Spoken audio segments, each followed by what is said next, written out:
சிறைத்துறை அதிகாரிகள் மீதான முறைகேட்டு புகாரில் முகாந்திரம் இருந்தால் நடவடிக்கை எடுக்க உத்தரவு பிறப்பிக்கப்பட்டிருக்கிறது. நீதிமன்றம் இந்த உத்தரவை பிறப்பித்திருக்கிறது. கூடுதல் விவரங்களை வழங்க செய்தியாளர் சுப்பையா இணைந்திருக்கிறார். சுப்பையா, எந்த வழக்கில் இந்த உத்தரவு பிறப்பிக்கப்பட்டிருக்கிறது? உத்தரவின் விவரங்கள் என்ன?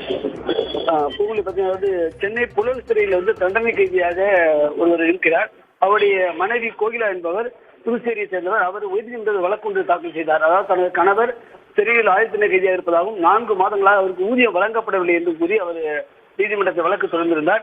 இந்த வழக்கு விசாரணை போது அவர் தரப்பு வழக்கறிஞரும், அதாவது தமிழகத்தில் உள்ள சிறைகளில் உள்ள கைதிகள் அங்கு சிறை கைதிகள் நிறைய பொருட்களை தயாரிப்பார்கள்.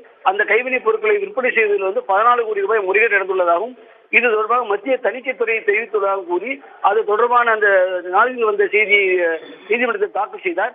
இதனையடுத்து இது குறித்து லஞ்ச ஒழிப்புத்துறை என்ன நடவடிக்கை எடுத்துள்ளது என்பது குறித்து விரிவான அறிக்கை தாக்கல் செய்யுமாறு சென்னை உயர்நீதிமன்றம் உத்தரவிட்டிருந்தது. இதனையடுத்து இந்த வழக்கு இன்று மீண்டும் உயர்நீதிமன்ற நீதிபதி எஸ்.எம். சுப்பிரமணியம், ஜோதிராமன் ஆகியோர் முன்பு விசாரணைக்கு வந்தது.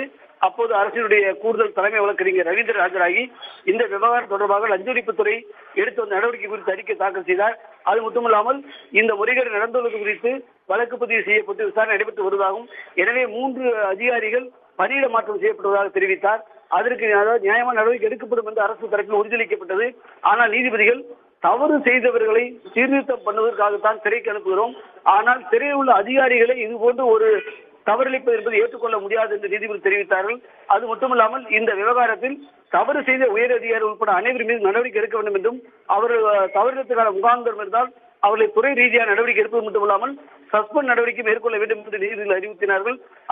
அது தொடர்ந்து லஞ்ச ஒழிப்புத்துறையினர் இந்த வழக்கை விரைவாக விசாரிக்குமாறு உத்தரவிட்ட நீதிபதிகள் இந்த அறிக்கையை தாக்கல் செய்யுமாறு ஏப்ரல் 4ஆம் தேதிக்கு தள்ளி வைத்துள்ளனர்.